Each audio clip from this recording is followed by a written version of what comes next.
Hey guys, what is going on? Welcome back to the channel. Today I'm going to be talking about the top 10 LEGO Star Wars sets that I think are going to be really good investments. These are all LEGO sets that are retiring at the end of the year, and they're LEGO sets that I think are really good and will probably accumulate some form of value over the next few years. Now don't get me wrong, I'm not a financial advisor and this certainly isn't financial advice, but I do have some insight into knowing what LEGO Star Wars sets will increase in value, simply because of whether it's minifigures or how good the LEGO set is, whether it's a LEGO set that hasn't been produced very much. I do tend to have my finger on the pulse, so to speak, when it comes to these LEGO sets, so if you are interested, stay tuned to the rest of this video and you'll find out each one of my LEGO Star Wars investments that I think are going to be really good, all retiring this year.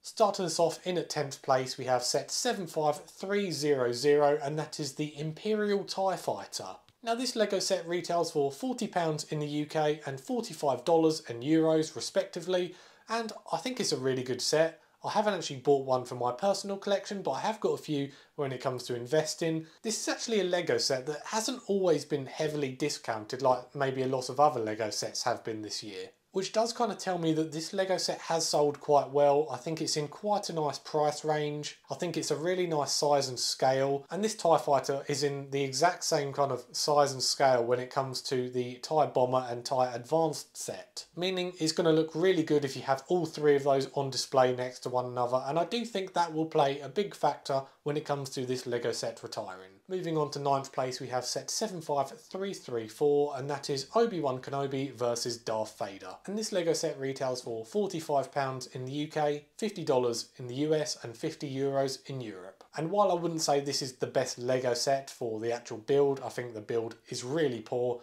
What I will say about this LEGO set is the minifigures are very good. In particular, that special loader droid, the yellow one, is exclusive to this LEGO set, which I do feel will have a big impact on this set in the coming years. So this is probably a bit of a dark horse, this LEGO set, but certainly one to keep an eye on.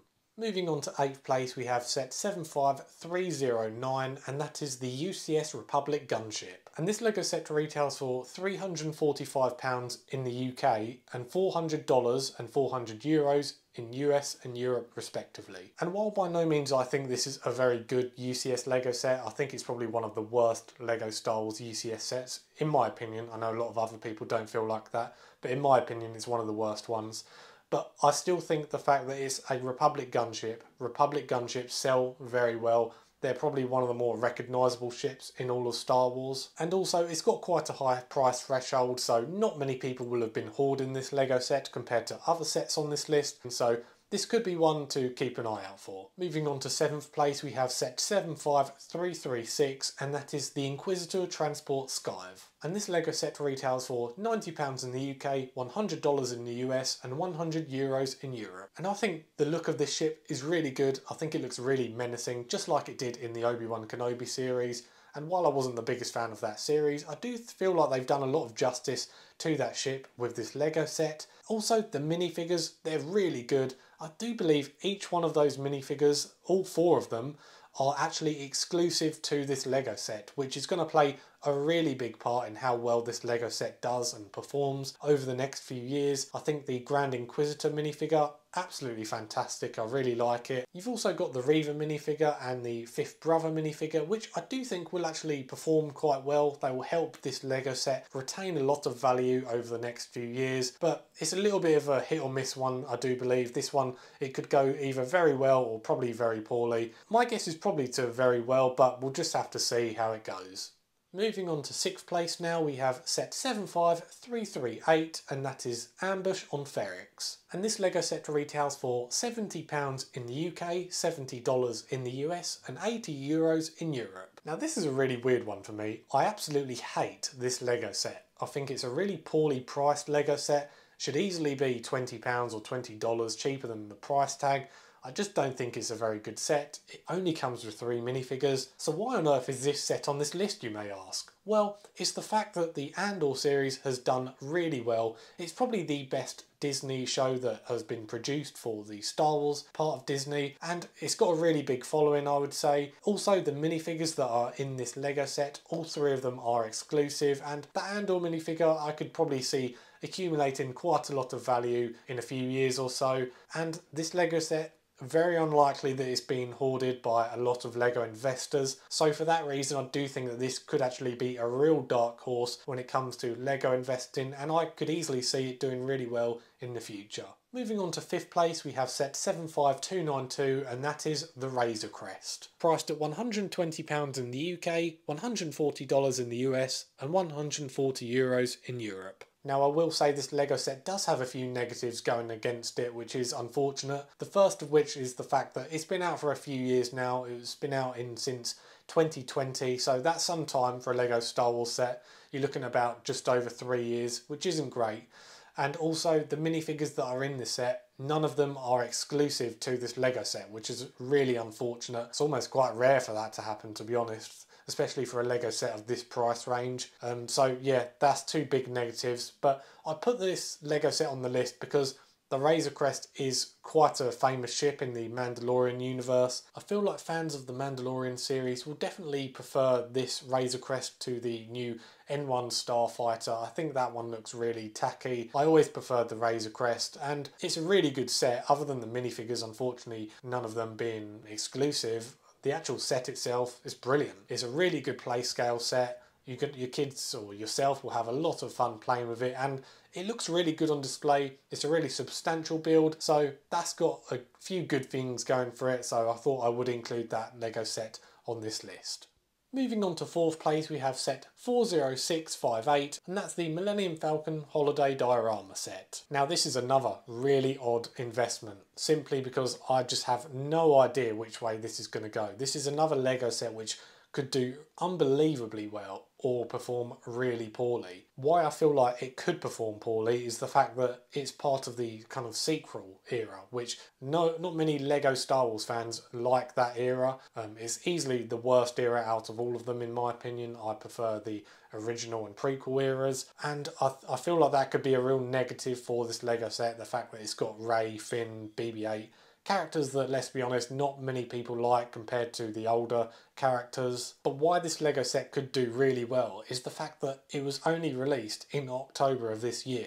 So it will have been on the shelves for about 2 months, if that. And because of that, it's going to have a really short shelf life. And thus, when it does retire in December of this year, you could be looking at not many people having hold of this LEGO set at all. And thus, the price over the next few years will accumulate and increase in value quite nicely. Moving on to 3rd place, we have set 40623, and that is the Endor Battle of Heroes set. This is actually a brickhead set, which retails for £40 in the UK, $40 in the US, and €40 in Europe. Now I myself have picked up a fair few of these LEGO sets because I think it's going to do really well in the future. Again, what this LEGO set really does have going for it is the fact that it only was released in May of this year, so it would have only been on shelves for about 6 or 7 months, which isn't very long at all, and is a brickhead set. Brickhead set tend to do quite well in post-retirement, and it's also got a lot of the main characters from the Star Wars franchise, such as Luke, Leia, Lando Calrissian, R2-D2, so for that reason this could be a real winner in the future. And also this is a LEGO exclusive, so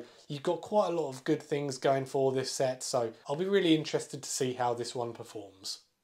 Moving on to 2nd place, we have set 40539, the Ahsoka brickhead set. And this LEGO set retails for £10 in the UK, $10 in the US, and €10 in Europe. Now this LEGO set actually came out in January 1st of 2022, so by the time it retires in December of this year, it'll have been out for about 2 years, which is about average for most LEGO Star Wars sets. So the shelf life of this LEGO set doesn't bother me too much. And what I have noticed with this LEGO set is that even on the second-hand aftermarket, you've actually seen this LEGO set sell higher than that of the retail price, which indicates to me that this LEGO set is highly desirable. Many people are trying to get their hands on it. After all, Ahsoka Tano is only becoming a more and more prominent character in the Star Wars universe. We've just had a Disney Plus show all about Ahsoka. We're going to be getting a movie featuring Ahsoka very soon. Her notoriety as a character is only going to increase, and that's why I do feel like the value of this brickhead set is going to be really good, I do feel, in the next 2 to 3 years. And for a £10 buy-in for this LEGO set, I feel like that's really reasonable. You know, you're able to pick up quite a lot of these LEGO sets for very little value. I feel like there's quite a lot of bonuses and positives for this LEGO set, and I can see it performing really well in the future. Moving on to 1st place now, out, and there can only be one winner, and this one is a fantastic Lego set. It's set 75342, the Republic Fighter Tank.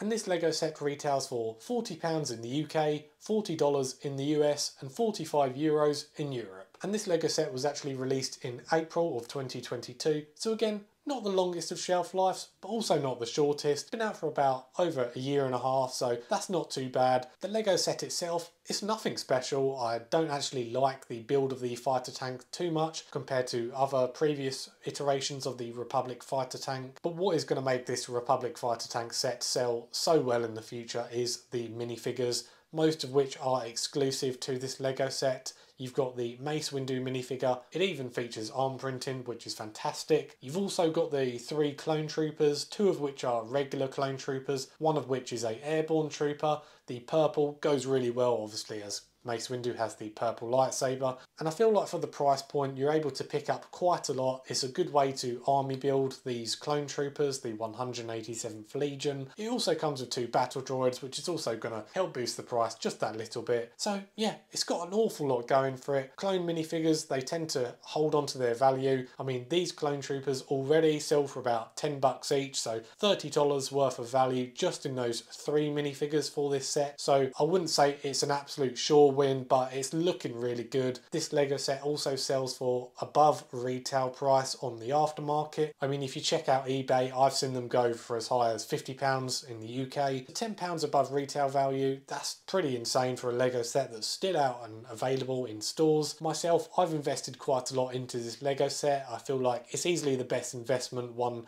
can make this year for a Lego Star Wars set, but hey, that's just my opinion. I would love to know yours down in the comments. Let me know which Lego set that is retiring this year you feel like is going to be a really good investment. So there we have it, my top 10 Lego Star Wars investment sets for this year.